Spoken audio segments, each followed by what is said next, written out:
So അപ്പോൾ ഞാൻ use ചെയ്തതിൽ വെച്ച് ടോപ്പ് 4 ഫോർമേഷൻസ് ആണ് ഇന്നത്തെ ഈ ഒരു വീഡിയോയിൽ നോക്കാൻ വേണ്ടി പോകുന്നത്. So personally in my opinion ഞാൻ റാങ്കും കാര്യങ്ങളൊക്കെ പുഷ് ചെയ്യാനും ഞാൻ ഡിവിഷൻ കാര്യങ്ങളൊക്കെ പുഷ് ചെയ്യാനും ഉപയോഗിച്ചതിൽ വെച്ച് ഏറ്റവും ടോപ്പ് 4 ആയിട്ടുള്ള ഫോർമേഷൻസ് ആണ് ഞാൻ ഈ ഒരു വീഡിയോയിൽ കൊടുത്തിരിക്കുന്നത്. സോ അപ്പോൾ ഇങ്ങനെ കൂടുതൽ ലാഗും കാര്യങ്ങളൊന്നും അടുപ്പിക്കാണ്ട് നമ്മൾ നേരെ വീഡിയോയിലോട്ട് പോകാം. സോ ഓക്കെ ഗൈസ്, അപ്പോൾ ഇതാണ് നമ്മുടെ ഫസ്റ്റ് ഫോർമേഷൻ വരുന്നത്.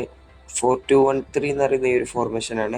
ആൻഡ് ഇത് ക്വിക്ക് കൗണ്ടറിനും കാര്യങ്ങളൊക്കെ ആയിട്ട് ഒന്നുകൂടി ബെറ്റർ ആയിട്ട് നമുക്ക് യൂസ് ചെയ്യാൻ വേണ്ടി പറ്റുക. വേറെ പ്ലേ സ്റ്റൈലിൽ നമുക്ക് യൂസ് ചെയ്യാം, ബട്ട് ഒന്നും കൂടി നമുക്ക് ബെറ്റർ ആയിട്ട് ഫീൽ ചെയ്യുന്നത് ക്വിക്ക് കൗണ്ടറിന് യൂസ് ചെയ്യുമ്പോഴായിരിക്കും. ഒരു ഫോർമേഷൻ്റെ നേരോ വരുന്നത് 4-2-1-3 എന്ന് പറഞ്ഞിട്ടാണ്. ആൻഡ് ഇവിടെ നമുക്ക് നോർമൽ വരുന്ന ബാക്കും കാര്യങ്ങളൊക്കെയാണ് വരുന്നത്. ആൻഡ് ഒരു DMF, ഒരു CMF, ഒരു അറ്റാക്കിംഗ് മിഡ്ഫീൽഡറും 2 വിങ് പ്ലേയേഴ്സും ഒരു സെൻട്രൽ ഫോർവേഡാണ് വരുന്നത്. ഈ ഒരു ഫോർമേഷൻ്റെ ഏറ്റവും യൂസ്ഫുൾ ആയിട്ടുള്ള ഒരു സംഭവം എന്താണെന്ന് വെച്ച് കഴിഞ്ഞാൽ നമുക്ക് ഡിഫെൻസീവ് മിഡ്ഫീൽഡും അതുപോലെ തന്നെ CMF ഒരു അറ്റാക്കിംഗ് മിഡ്ഫീൽഡറും വരുന്നുണ്ട്. അതായത് നമുക്ക് ഡിഫെൻസും മിഡ്ഫീൽഡും അറ്റാക്കിങ്ങും ഒരുപോലെ നമുക്ക് കൺട്രോൾ ചെയ്തിട്ട് കൊണ്ടുപോകാൻ വേണ്ടി ഏതൊരു ഫോർമേഷൻ ആയാലും നിങ്ങളതിലുള്ള പ്ലേയേഴ്സിനെ നോക്കിയിട്ട് ആ ഒരു പ്ലേയേഴ്സിന് ഈ ഒരു ഫോർമേഷനിൽ സ്യൂട്ട് ആവുമോ നോക്കിയിട്ട് വേണം നിങ്ങൾ ആ ഒരു ഫോർമേഷനും കാര്യങ്ങളൊക്കെ സെറ്റ് ചെയ്യാൻ. ഇനി നമുക്ക് കൂടുതൽ അടിപ്പിക്കേണ്ട സെക്കൻഡ് ഫോർമേഷനിലായിട്ട് പോകും.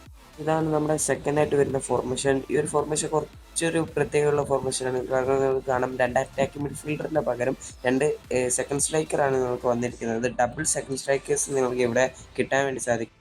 നമുക്കൊന്ന് ബാലൻസ് ചെയ്യാൻ വേണ്ടി ഒരു അറ്റാക്കിംഗ് മിഡ്ഫീൽഡറിനെ ഇവിടെ കൊടുത്തിട്ടുണ്ട്. സോ നമുക്ക് അറ്റാക്കിംഗ് ഒരു ലക്ഷ്യമില്ലാണ് നമുക്കിവിടെ കിട്ടും. വൺ സീൻ ഇവിടെ വിങ്ങിൽ പ്ലേയേഴ്സ് ഇല്ല എന്നുള്ള ഒരു സീനേ ഉള്ളൂ. But this is unpredictable formation. കാരണം നിങ്ങൾക്ക് ഈ ഒരു ഫോർമേഷൻ യൂസ് ചെയ്യുകയാണെങ്കിൽ മനസ്സിലാവും. ബട്ട് ഇവിടെ ആ ഒരു ഡിസഡ്വാൻറ്റേജും കാര്യങ്ങളൊന്നും ഇല്ല. സെക്കൻഡ് സ്ട്രൈക്കേഴ്സ് കുറച്ചൊക്കെ വിങ്ങിലായിട്ട് നമുക്ക് കയറി തരുന്നതാണ്.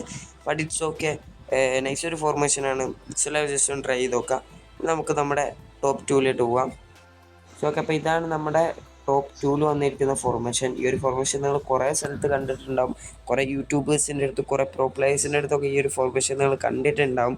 4-1-2-3 എന്ന് പറയുന്നുള്ള ഈ ഒരു ഫോർമേഷൻ സാധാ നോർമലായിട്ടുള്ള നമുക്ക് ഡിഫെൻസും കാര്യങ്ങളൊക്കെ നോർമലായിട്ടാണ് വരുന്നത്. 2 അറ്റാക്കിംഗ് മിഡ്ഫീൽഡറും ഒരു സെക്കൻഡ് സ്ട്രൈക്കറും 2 സെൻട്രൽ ഫോർവേഡും കാര്യങ്ങളൊക്കെയാണ് നമുക്ക് ഈ ഒരു ഫോർമേഷനിൽ വരാൻ വേണ്ടി പറ്റുന്നത്. നല്ലൊരു ഫോർമേഷനാണ്. നിങ്ങൾക്ക് അത്യാവശ്യം നല്ല രീതിയിൽ നിങ്ങൾക്ക് അറ്റാക്കിങ്ങും ഡിഫെൻസും ഒക്കെ കിട്ടുന്ന ഒരു ഫോർമേഷനാണ്. പിന്നെ ഒരു ഫോർമേഷൻ നിങ്ങൾ യൂസ് ചെയ്യുമ്പോൾ നിങ്ങളൊരു കാര്യം ചെയ്യണം. ഇൻഡിവിജ്വൽ ഇൻസ്ട്രക്ഷൻ എന്ന് പറഞ്ഞിട്ടൊരു ഓപ്ഷൻ ഉണ്ട്. നമ്മൾ മാനേജർ ഐക്കണിൽ ഏറ്റവും താഴെ പോയാൽ കാണാൻ വേണ്ടി പറ്റും. ഇവിടെ 4 ഓപ്ഷൻസും കാര്യങ്ങളൊക്കെയാണ് വരുന്നത്. ഇതിൽ ഏറ്റവും താഴെ ആൻകറിംഗ് എന്ന് പറയുന്ന ഒരു ഓപ്ഷനാണ് നമുക്ക് വേണ്ടത്. സോ അത് ജസ്റ്റ് ക്ലിക്ക് ചെയ്തിട്ട് 2 സെൻട്രൽ ഫോർവേഡ് ജസ്റ്റ് സെലക്ട് ചെയ്തിട്ട് കൊടുക്കുക. ഇതെന്തിനാന്ന് വെച്ച് കഴിഞ്ഞാൽ ഞാൻ ഇതിന് മുന്നേ ഒരു വീഡിയോ ചെയ്തിട്ടുണ്ട്, ഇൻഡിവിജ്വൽ ഇൻസ്ട്രക്ഷൻസ് എന്ന് പറഞ്ഞിട്ട്. ഇതിനെപ്പറ്റി ക്ലിയർ ആയിട്ടൊരു ഇൻഫോ വേണമെങ്കിൽ ജസ്റ്റ് ചാനലിൽ കയറി ചെക്കൗട്ട് ചെയ്താൽ മതി. വീഡിയോ അതിലുണ്ട്. ഞാൻ ഷോർട്ടാക്കിയിട്ട് പറഞ്ഞുതരാം. ഈ ഒരു 2 സെൻട്രൽ ഫോർവേഡും സെലക്ട് ചെയ്തിട്ട് കൊടുത്തു കഴിഞ്ഞാൽ പിന്നെ ഹൊറിസോൺലി സെൻട്രൽ ഫോർവേഡ് മൂവ് ചെയ്യത്തില്ല. എന്ന് വെച്ചാൽ സെൻട്രൽ ഫോർവേഡിൻ്റെ പൊസിഷനിൽ നിന്ന് കളിക്കും. നമ്മൾ വിങ്ങിലായിട്ട് കയറി പോകുന്ന ഒരു സിറ്റുവേഷനും കാര്യങ്ങളൊക്കെ ഒഴിവാക്കാൻ വേണ്ടി പറ്റും. നമ്മുടെ ടോപ്പ് 2 ഫോർമേഷൻ നമുക്ക് ടോപ്പ് 1ലേക്ക് പോകാം. ഓക്കെ, അപ്പോൾ ഇതാണ് നമ്മുടെ ടോപ്പ് 1ൽ നിൽക്കുന്ന ഫോർമേഷൻ. ഇത് ഞാൻ ടോപ്പ് 3ൽ പറഞ്ഞ പോലെ അൺറേറ്റഡ് ഫോർമേഷനാണ്. കാരണം ഇതൊരു കിടിലൻ ഫോർമേഷനാണ്. വിങ്ങും അതുപോലെ തന്നെ നമുക്ക് ഡിഫെൻസും ഒക്കെ ഒരേപോലെ തന്നെ കിട്ടും. സെൻട്രൽ ഫോർവേഡ് ആയാലും നമുക്ക് ഒരേപോലെ കിട്ടും. സോ ഇത് പണ്ടും കുറേ പേര് യൂസ് ചെയ്യുന്ന കുറേ മുൻപേ ഉള്ള ഫോർമേഷനാണ്. ഇപ്പോൾ അപ്ഡേറ്റ് ചെയ്തതിനു ശേഷം നമ്മുടെ ഈ ഒരു ഫോർമേഷൻ യൂസ് ചെയ്യുമ്പോൾ നമ്മുടെ പ്ലേയേഴ്സൊക്കെ ഒന്നുകൂടി ആക്റ്റീവായിട്ട് റൈറ്റ് മിഡൊക്കെ നല്ല രീതിയിൽ നമുക്ക് കളിക്കാൻ വേണ്ടി പറ്റും. ശരിക്കും ഞാൻ ഇത് യമാലിൻ്റെ പാക്ക് വന്നപ്പോൾ യമാലിൻ്റെ പാക്ക് സ്പിൻ ചെയ്തപ്പോൾ എനിക്ക് യമാലിനെ കിട്ടിയപ്പോൾ ഞാൻ ജസ്റ്റ് യമാലിനെ ഇടാൻ വേണ്ടിയിട്ട് മാത്രം ഞാൻ ജസ്റ്റ് ഈ ഫോർമേഷൻ സെറ്റ് ചെയ്തതാണ്. ബട്ട് അപ്ഡേറ്റിന് ശേഷം എന്തോ അൺറേറ്റഡ് ഫോർമേഷനായി മാറിയിട്ടുണ്ട്. ഫോർമേഷൻ യൂസ് ചെയ്യുമ്പോഴും നമ്മൾ ഇൻഡിവിജ്വൽ ഇൻസ്ട്രക്ഷനിൽ കുറച്ച് ഇൻസ്ട്രക്ഷൻസ് കൊടുക്കാൻ വേണ്ടിയിട്ടുണ്ട്. ജസ്റ്റ് ഞങ്ങളൊന്നുമില്ല, മാനേജറൊക്കെ ക്ലിക്ക് ചെയ്തിട്ട് ഇൻഡിവിജ്വൽ ഇൻസ്ട്രക്ഷനിൽ പോയിട്ട് ഇവിടെ അറ്റാക്കിൽ പോയിട്ട് ഡിഫെൻസീവിൽ പോയിട്ട് നമ്മുടെ DMF ആയിട്ടുള്ള ഗാർഡിയോളിനെ ജസ്റ്റ് ഒന്ന് സെലക്ട് ചെയ്ത് നോക്കാം. നിങ്ങളതിൽ DMF ആരെങ്കിലും ആരാന്ന് എനിക്കറിയില്ല. സോ നിങ്ങൾ DMF പ്ലെയറിനെ ജസ്റ്റ് ഒന്ന് സെലക്ട് ചെയ്ത് നോക്കാം.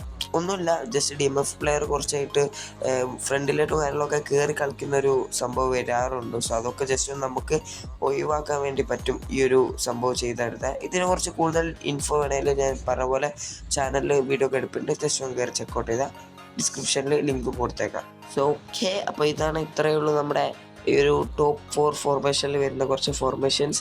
ആൻഡ് വീഡിയോ യൂസ്ഫുൾ ആയെന്ന് വിചാരിക്കുന്നു. യൂസ്ഫുൾ ആയി കഴിഞ്ഞാൽ ജസ്റ്റ് നിങ്ങൾ ഈ ഫുട്ബോൾ കളിക്കുന്ന കൂട്ടുകാർക്ക് ജസ്റ്റ് ഷെയറും കാര്യങ്ങളൊക്കെ ഒന്ന് ചെയ്ത് കൊടുത്തേക്കുക. സോ നെക്സ്റ്റ് ഒരു വീഡിയോയിൽ കാണാം. എല്ലാവർക്കും ബൈ.